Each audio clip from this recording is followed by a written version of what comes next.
People ask me how I stayed when everyone else left, and I never know how to answer that in a way that satisfies them. They want a reason that makes sense, duty, or stubbornness, or some soldier's calculus about terrain. But the truth is simpler and harder than any of that. I stayed because I did not know where else to go. The city I came from was already underwater. Buon Thuot went under in stages. That is what people do not understand when they imagine the drowning of a place.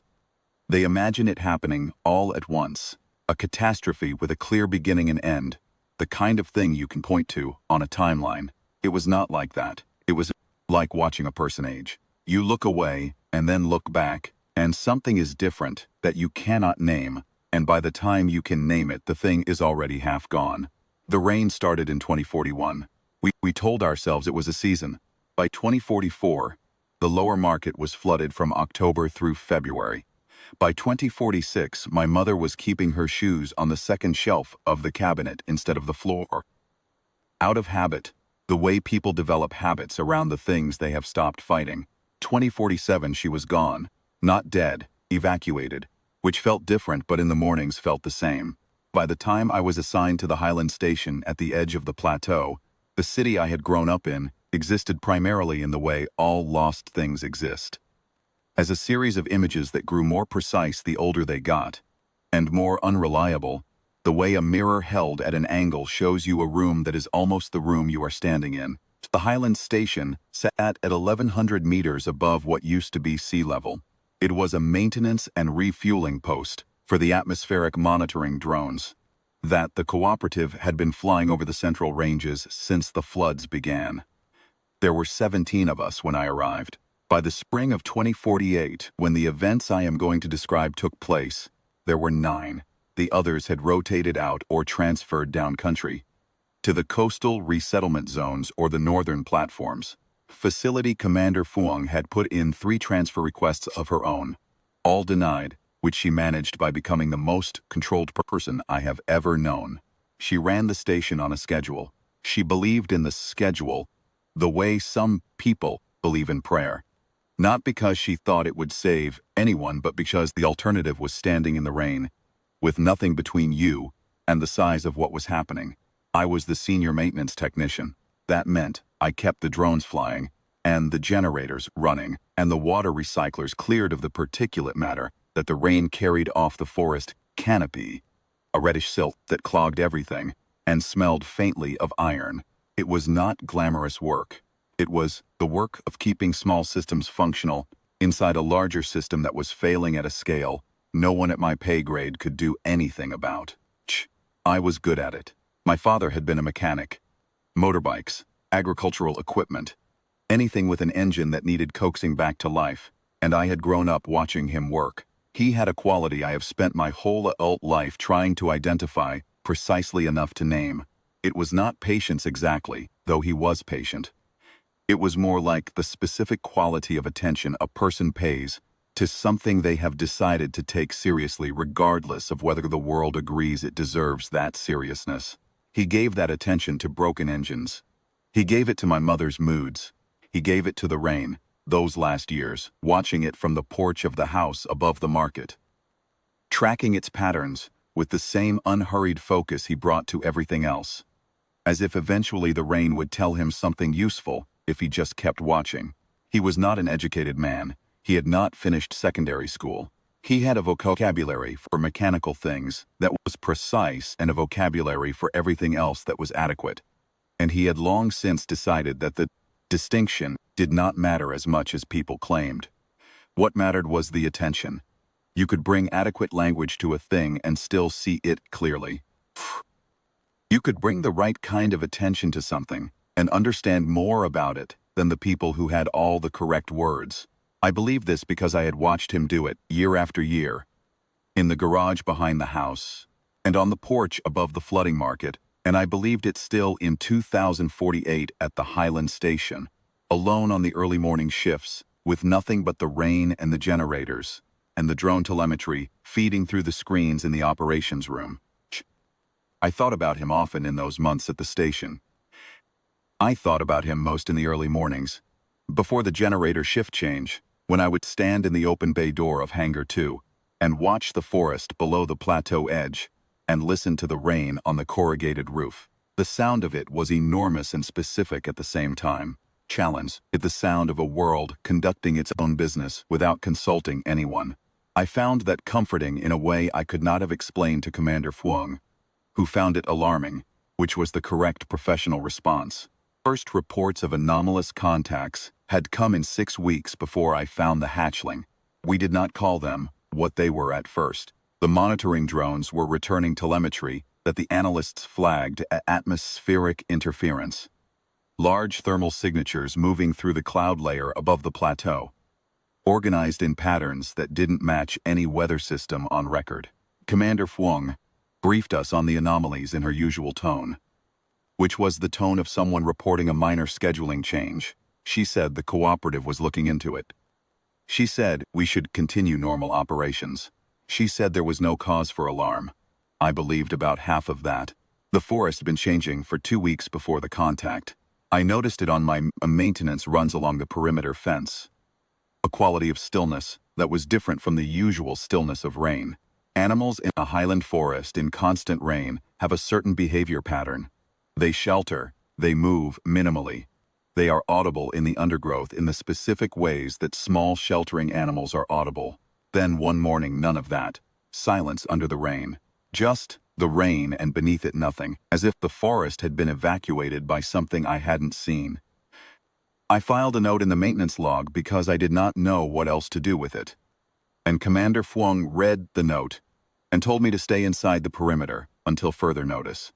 I stayed inside the perimeter for 3 days. I went to check the south antenna array because the array was showing a signal degradation pattern that looked like corrosion to me. Corrosion being a specific failure mode in wet environments that I had learned to diagnose early. And if the array went down before I caught it, the station would lose its long-range communication link. And that was a thing Commander Fuang had made very clear she was not prepared to face. I went out in full weather gear, and I told myself the perimeter restriction had been advisory rather than mandatory, which was a reading of her words, that she has never confirmed, and which I do not raise in her presence. I found the hatchling on a Tuesday morning. I know it was Tuesday because it was my rotation for the external antenna array check, which I did every Tuesday and Thursday, regardless of weather, because the array was the station's only long-range communication link. Commander Fuang had made it very clear that losing the array would be the end of the list of things she was prepared to tolerate. I had gone out in full weather gear, the heavy canvas overalls, the boots with the rubber seals at the ankle, and I was moving along the south perimeter when I saw the shape in the mud beside the drainage ditch. My first thought was that it was a piece of equipment that had blown off the roof in the night. The rain had a way of displacing things. The shape was wrong, too organic. The lines of it curved in ways that metal doesn't curve. I stopped about 3 meters away and looked at it for what was probably 30 seconds, which felt much longer. The way time dilates when the brain is processing something it does not have a category for. It was perhaps 90 centimeters from snout to tail tip.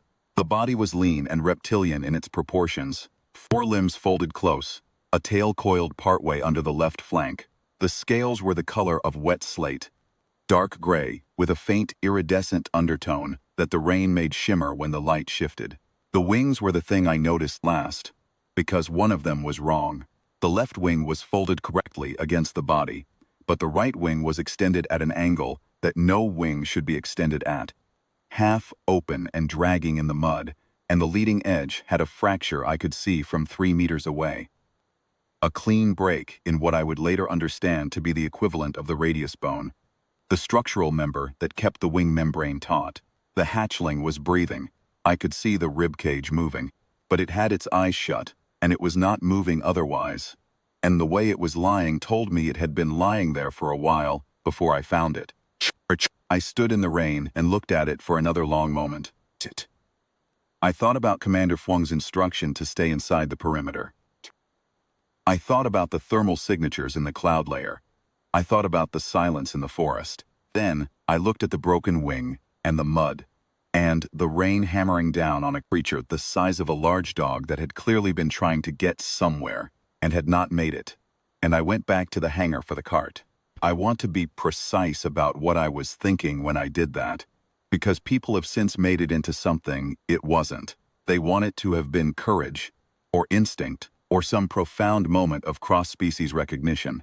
It was not any of those things. I had spent 7 years fixing things that were broken. The hatchling was broken, and it was in front of me, and I was a person who fixed things. That was the entire thought process. My father would have recognized it immediately. He would not have called it heroism either. He would have said, "You saw a machine that needed attention and you attended to it. That is all. Don't make it bigger than it is." I brought the cart to the south perimeter, and I loaded carefully as I could, which was not easy because I did not want to put pressure on the broken wing, and the hatchling's body, even unconscious, had a muscular tension to it that made me careful about my hands. The scales were warmer than I expected. Not mammal warm, but not the cold of the air either. Something in between, something that told you there was active metabolism happening beneath them. I got it onto the cart with the bad wing uppermost, and I drove it back to Hangar 2. I did not tell Commander Fuang. This is the part I am least proud of, in retrospect. Not the act itself, but the calculation I made, which was that she would tell me to put it outside the perimeter. And I was not going to do that. And it would be better to present her with a fait accompli than to have an argument I would lose. I have since made peace with this decision. She has not entirely made peace with my decision to not tell her, which is fair. I cleared the secondary workbench in Hangar 2, the one I used for drone component repair, and I laid the hatchling on its right side, broken wing uppermost, and I turned on the work lamps and I looked at what I had. The wing membrane was intact. That was the first thing I established, because a torn membrane is a different problem than a broken structural member. And a torn membrane at that scale, I would not have known how to address. The membrane was intact, folded and trailing, but not punctured as far as I could see. The break in the leading edge bone was clean, not splintered, not compound, and the two sections were only slightly displaced from each other. In drone component terms, it was the equivalent of a cracked main spar that hadn't fully separated. I had fixed worse. I spent an hour assessing before I touched anything. I went through my component stores and my fabrication kit, and I thought about what I had and what I could adapt. The hatchling had not regained consciousness, which I decided was fortunate because the alternative would have been considerably more complicated. It breathed in a slow, shallow rhythm that I monitored by watching the ribcage. It did not seem to be in distress, beyond whatever distress it had already been in. What I used in the end was a combination of things that individually were mundane, and together were, I will admit, something I was improvising as I went. I used 2 sections of the carbon fiber splinting rod I kept for drone frame repairs, cut to length with the bench saw, smoothed at the edges. And I used the medical-grade adhesive foam from the emergency kit, which had a setting time and a flexibility rating that I thought would serve. And I used strips of the weather membrane fabric I kept for patching drone canopies, which was lightweight and had a slight give to it.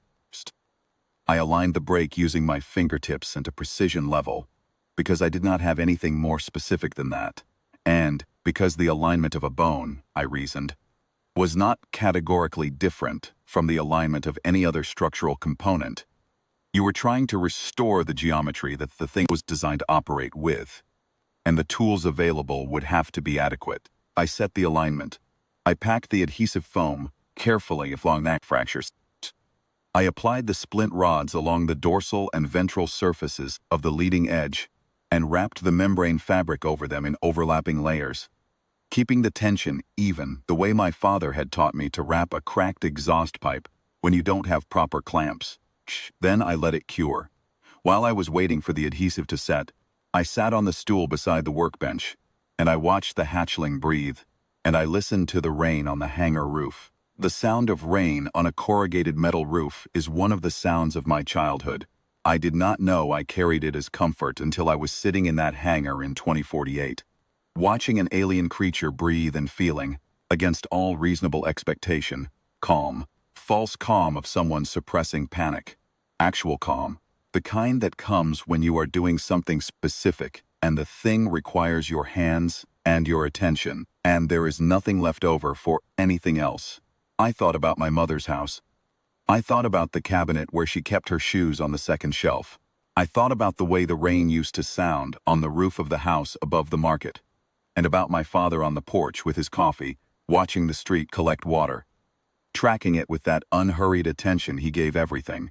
I thought about the mirror in my mother's room, a tall oval mirror in a frame she had bought at a market long before I was born, with a dark wooden frame and a slight distortion in the glass that made everything reflected in it look slightly more significant than it was, slightly more considered, as if the mirror had an opinion about what it showed.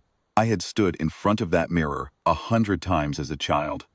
The last time I saw it, the house was 2 floors above water, and my mother was packing the things she could carry, and the mirror was still standing in the corner of the room, showing the room to itself. And I thought then, the water will reach it eventually, and after that it will show the water to the water, which is perhaps what mirrors are ultimately for. The hatchling opened its eyes in the 4th hour. They were the color of deep amber, not the yellow of a cat's eye, but a warmer, darker tone, like the resin that hardens in old wood. It looked at me for a long time without moving. I did not move either. I had been working with machinery long enough to know that a startled machine, metaphorically speaking, will do things a calm machine will not. I kept my hands still on my knees, and I kept my breathing even, and I returned the look without aggression or submission, just attention, the same attention my father paid to things he was trying to understand. Psst. After perhaps 2 minutes, the hatchling looked at its wing. The splint was visible, the wrapped membrane fabric, the slight stiffness where the foam had cured. The hatchling turned its head back to me and made a sound I cannot transcribe. It was low and tonal, and it moved through frequencies I felt more in my chest than heard with my ears. Then it put its head down on the workbench and closed its eyes again, and I sat there in the lamplight and listened to the rain and understood that I had been, in whatever terms applied here, thanked. Commander Fuang found out at 1800 hours during her evening inspection of the hangar. I will not reproduce the conversation in detail. It was thorough. She covered the operational security implications, the personal safety implications, the chain of command implications, and the regulatory implications in a sequence that suggested she had been developing the framework for this conversation for some time, possibly years, in preparation for exactly this category of subordinate behavior. She had finished. I told her that I understood all of those concerns, and I was not going to put the hatchling outside the perimeter until the wing had healed enough for it to manage on its own. She looked at me for a long moment. Then she looked at the hatchling. The hatchling was watching her from the workbench with its amber eyes in a way that I can only describe as appraising. Commander Fuang had the expression of a person who was revising a large number of assessments simultaneously. She said, "How long?" I said, 6 weeks minimum, probably 8. She said, "It stays in Hangar 2 and doesn't come into the main facility." I said, "Understood." She said, "I am going to pretend this conversation did not happen until it becomes impossible to do so." I said, "That seems reasonable." She left. The hatchling watched her go. Then it looked at me. I turned back to the workbench and went back to the component inventory I had been doing before the inspection. The next six weeks are the ones I have the most difficulty explaining to people, because on the surface nothing dramatic happened. No one attacked, no one was eaten. The hatchling did not speak to me in English, or reveal hidden knowledge, or perform any of the narrative functions that people seem to expect from this kind of account. What happened was that I went to the hangar every day, and I worked on the drones, and the hatchling lay on or near the secondary workbench and watched me work, and sometimes made its low tonal sounds, and sometimes slept. It began eating on the 3rd day.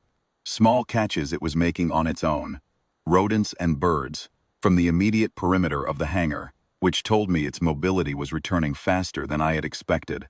It tolerated my proximity with what I can only describe as patience. When I needed to check the splint, I could approach and examine it, and it would hold still in the same way a dog holds still. For a vet it has decided to trust. Not without awareness of the procedure, not without its own assessment of it, but with a deliberate decision to allow it. Talk to it. I am aware this sounds foolish. I talked to it the way my father talk to engines, not expecting a response, but maintaining a monologue that kept my thoughts organized and gave the work a texture it would not otherwise have had. I told it about the station. I told it about the drones, and what they were for and why the rain mattered, and what had happened to the lowland cities.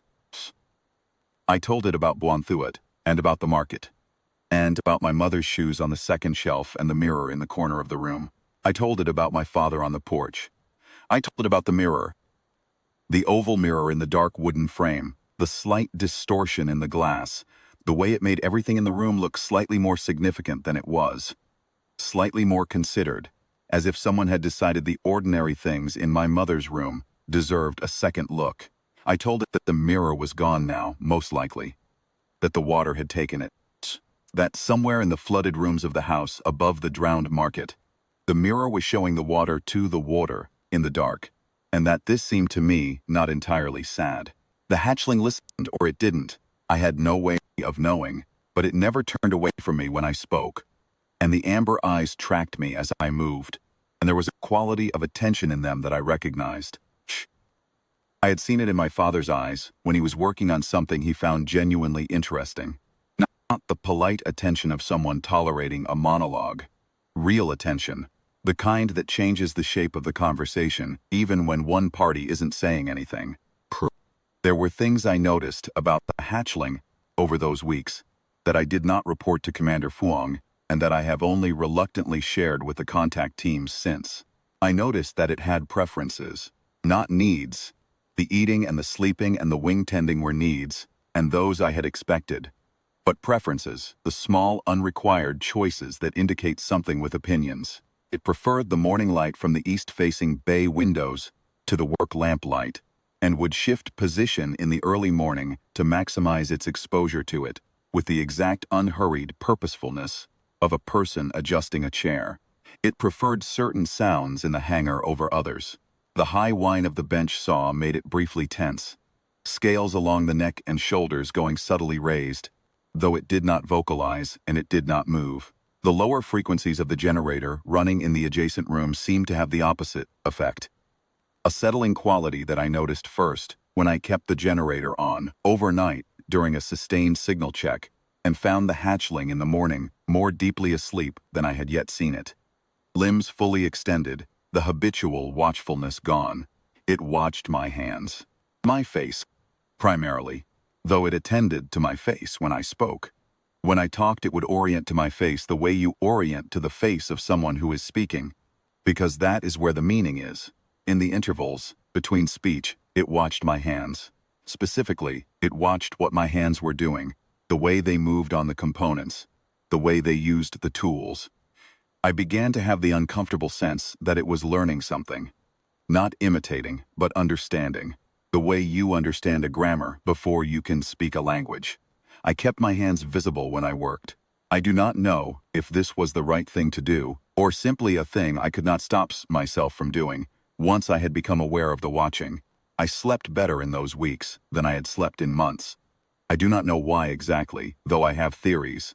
Part of it was the structure the hatchling imposed. I had something specific to check in the morning, and something specific to do in the evening. A living responsibility with a defined arc, and this gave the days a shape that the drone maintenance schedule alone had not been giving them. Part of it may have been simpler than that. There is something about the company of another creature, regardless of what kind of creature it is, that changes the quality of the space you are occupying. The hangar felt different with the hatchling in it. Less like a place I was waiting out the rain in, and more like a place where something was happening. The thermal signatures in the cloud layer above the plateau multiplied during this period. Began coming back with data that the analysts could no longer attribute to atmospheric interference. Commander Fuang held briefings.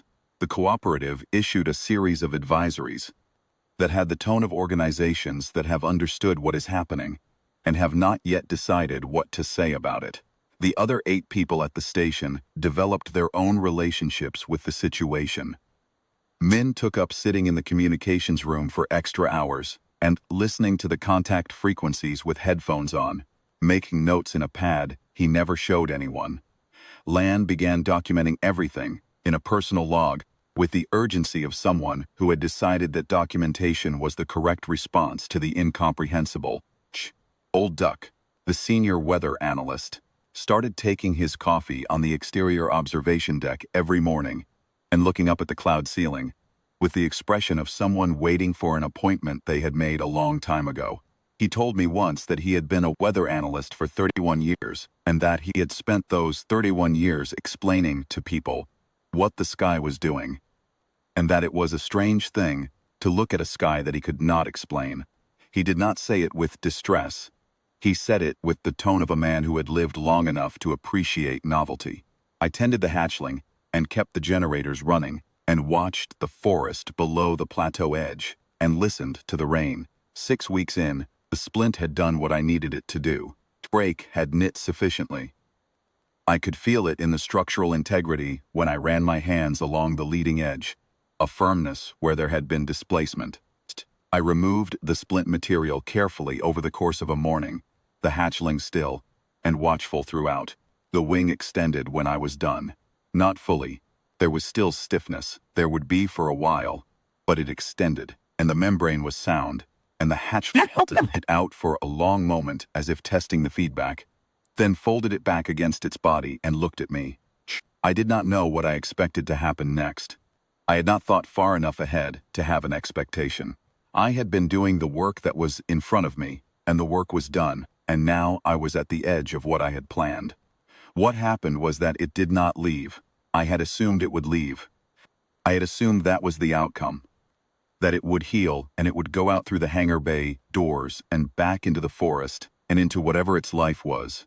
And that would be the end of it, a clean transaction, a thing that happened and then was over. It did not leave. It moved to the floor of the hangar and it slept, and in the morning it was still there, and it watched me when I came in for the morning shift. And I looked at it and I said, "Your wing is healed. Go." And it looked at me with those amber eyes and made its low tonal sound and did not go. I let it be. I went back to work. It curled in the corner of the hangar that received the most morning light through the bay windows, and it slept. And in the afternoon it moved to the workbench area and watched me work on the drone components. And in the evening it went out briefly through the smaller side door I had started leaving unlatched for it. And in the morning it was back. This became the pattern.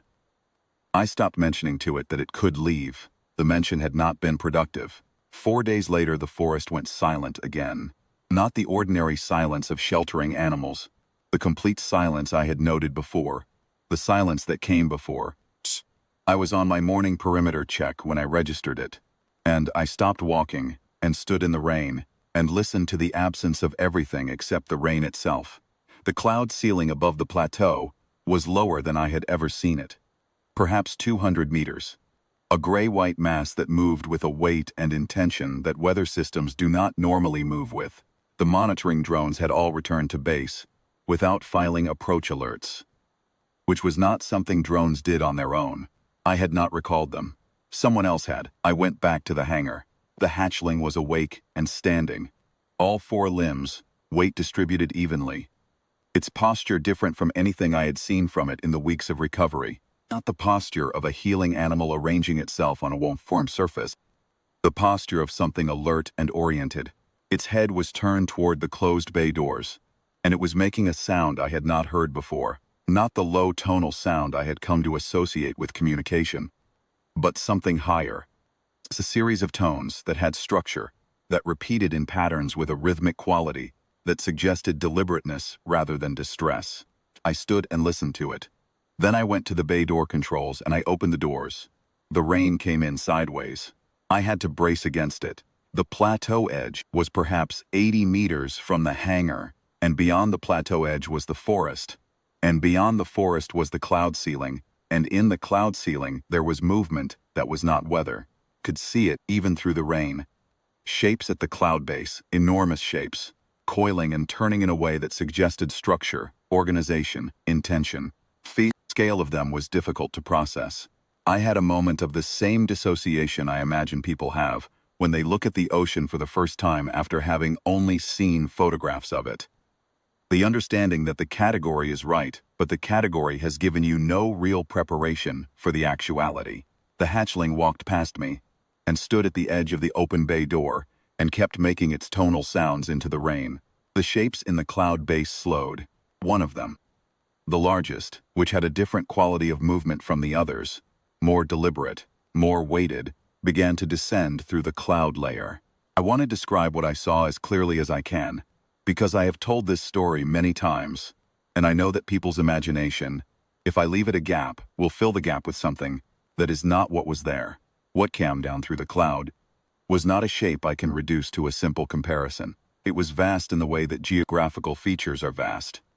Not shockingly large, but simply large, in a way that reorganized the scale of everything around it.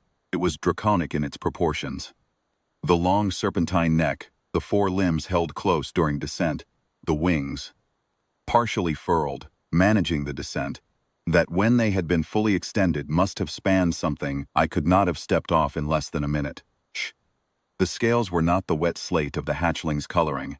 They were darker, a deep blue-black at the surface with a deeper iridescence beneath, the color of water at extreme depth when light reaches it but barely. The head was proportional to the body, long, the jaw architecture complex. The eyes, when they opened as it cleared the cloud layer, the same amber as the hatchling's but larger, and carrying a quality of attention that had more layers to it than I could count. She descended to the plateau edge and stopped there, and looked across the 80 meters of rain-hammered ground between us. The rain was coming down hard enough that everything beyond 40 meters was softened by it, outlines blurred, distances uncertain, and yet she was completely visible. Not because she was lit in any dramatic way, but because she was simply too large to be dissolved by weather. She occupied the plateau edge the way a cliff face occupies a landscape. As a fact you adjust to, rather than a sight you take in. I became aware, in that moment, of something I had not thought about clearly before. The hatchling had been in my hangar for 8 weeks. The queen had been in the cloud layer above us, or somewhere accessible to the cloud layer, for at least 6 of those 8 weeks, based on the telemetry records. She had known. Whatever the hatchling had been transmitting, whatever the reporting had contained, she had known where it was and what was happening to it. And she had remained in the cloud layer. She had waited. She had watched from up there. And she had waited the same way my father waited on the porch. The same way old Duck waited on the observation deck with his coffee. She had waited to see what a creature that paid attention to small things in the rain would do with the small thing it found in the mud. The hatchling made its tonal sounds. The enormous head inclined. Something passed between them that I could feel in the same way you can feel a very low note of music. Not in the ear but in the sternum, in the bones of the chest. It was not brief. It lasted long enough that I became aware I was standing very still. Not because I had decided to stand still, but because I had stopped thinking about whether I was moving. I stood in the open bay door of Hangar 2, and I watched this exchange and I did not run. I want to be honest about why. It was not bravery, it was 2 things. One was that I had by that point spent 8 weeks in the close company of the hatchling, and I had developed a working hypothesis about its nature, which was that it was intelligent and relational, and that it had what I could only call judgment, and I had extended to it a degree of trust based on that hypothesis. And I was not willing to revoke the trust now, simply because the stakes of the hypothesis had increased substantially. The other thing was that my legs did not seem to be receiving messages. I was aware this might be relevant. The queen. I did not have the word yet. I had no word for her yet. I barely had a cognitive framework that could fit what I was looking at. Turned her attention from the hatchling to me. And I experienced something I have tried many times to describe, and have never described adequately. It was not a scan. It was not an assessment in any technical sense.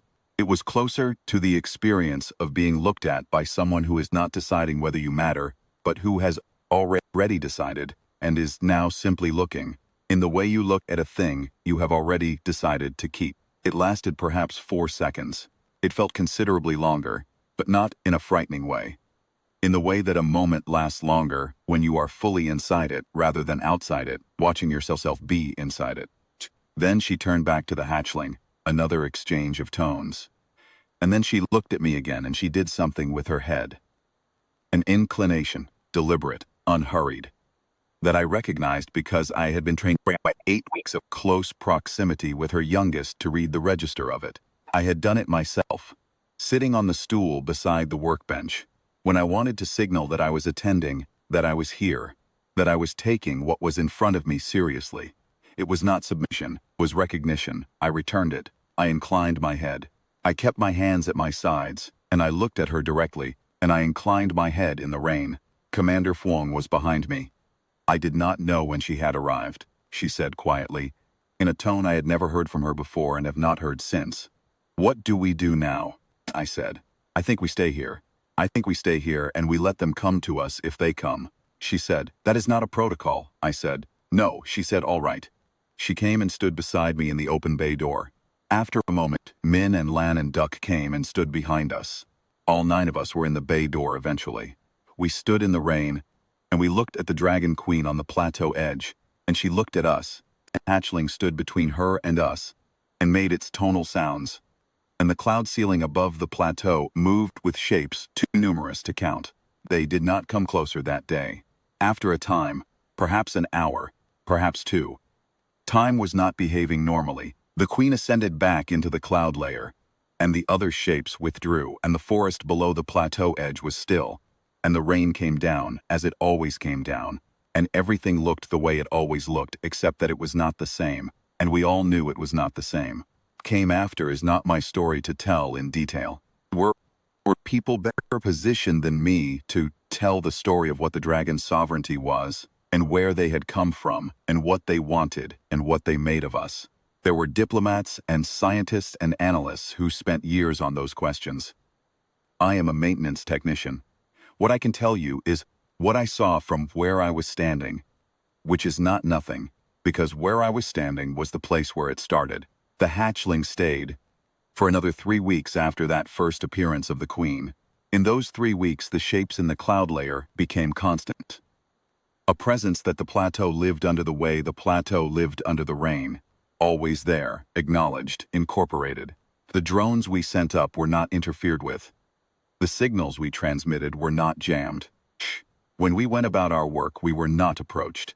The quality of the watch from above was the quality of the hatchling's watch from the workbench, attentive, patient, making no demands.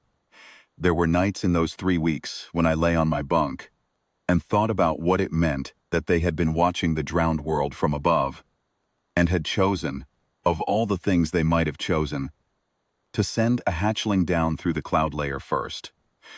People have since developed many theories about this.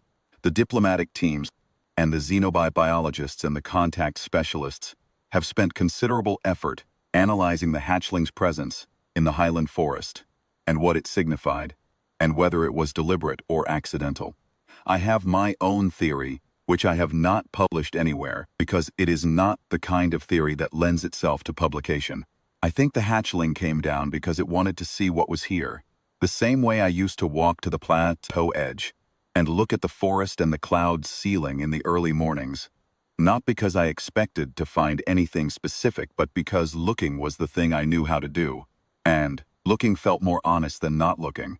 And I think what it found was a man in a hangar in the rain who fixed what was in front of him without making a larger claim about it. I think that was what it reported. I think that was what was worth reporting.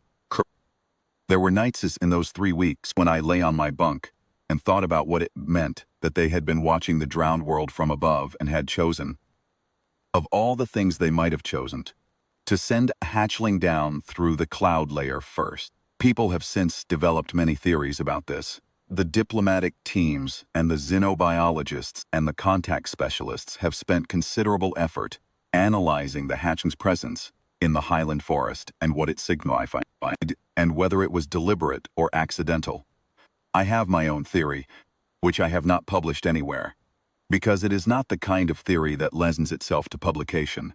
I think the hatchling came down because it wanted to see what was here, the same way I used to walk to the plateau edge and look at the forest and the cloud ceiling in the early mornings, not because I expected to find anything specific, but because looking was the thing I knew how to do, and looking felt more honest than not looking.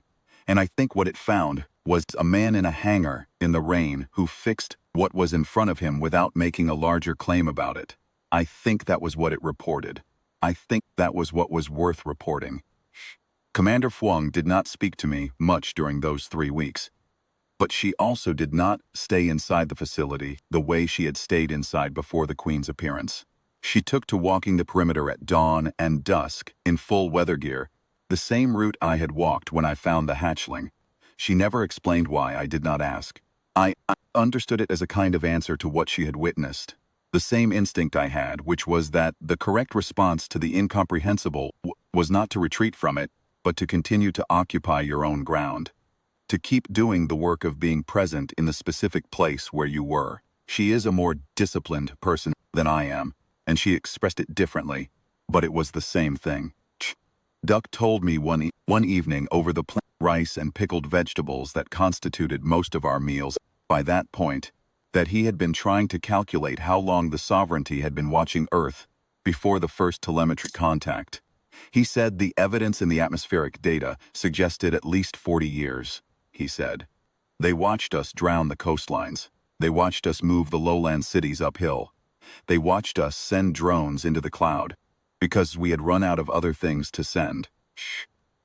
And they sent one of their children down through the weather to see what we would do with it. He said this without particular drama, the way he said most things, and he drank his tea, and he looked at the ceiling. I said, and, he said, I think that is either a very hopeful thing or a very sobering thing, and I cannot determine which without more data. I said. Does it matter which it is? He thought about it. He said, probably not. We would behave the same either way, wouldn't we? I said. I suppose we would. On a morning in late April, the hatchling walked to the open bay door and stood there for a while, and looked back at me and made the low tonal sound, the one I associated with communication rather than signaling. I was at the main workbench, with a drone component open in front of me. I set the component down and went to the door and stood beside it.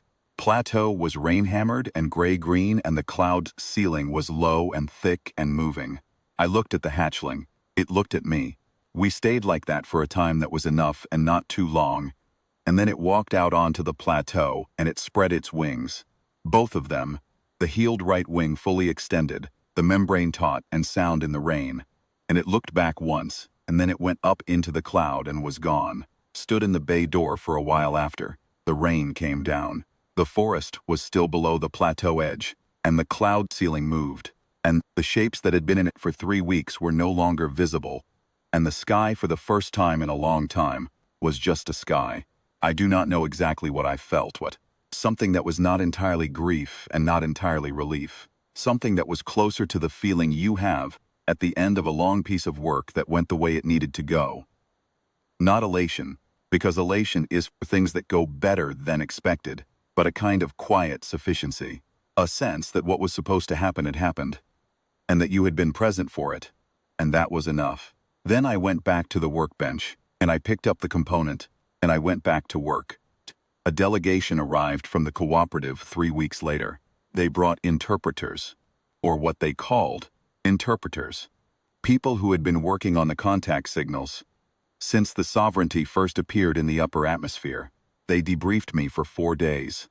They wanted to know everything about the 8 weeks, the wing, the splint, the conversations, the recognition moment, all of it.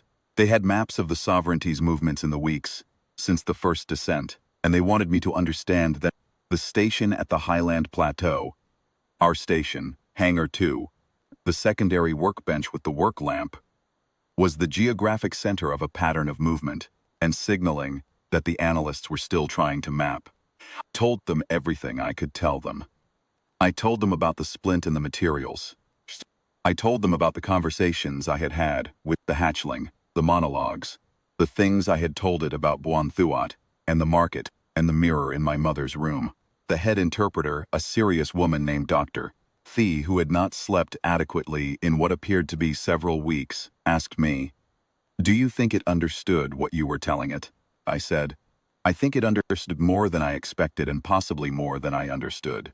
She wrote this down. She asked, "What was the last thing you told it before the Queen descended?" "I thought about it," I said. I had been talking about my father, about the way he waited, about what it means to wait without urgency for something that might tell you something if you wait long enough. Doctor. Lee looked at me for a moment. She said, "The signals we've decoded, the ones the Hatchlings was transmitting during the weeks it was with you, they appear to contain a significant quantity of what we are currently classifying as narration. We think it was reporting to the sovereignty. We think the report included content from your conversations," she said. "We think the Queen came down because of what it told her." I said, "What did it tell her?" She said, "We are still working on the translation. The best current interpretation of the segment that precedes the Queen's descent is something like," she paused, checked her notes, "something like, there is a creature here that pays attention to small things when the large things are failing. It has been doing this for a long time. I think you should see it." I sat with that for a while. Then I said, "That sounds like something my father would have done."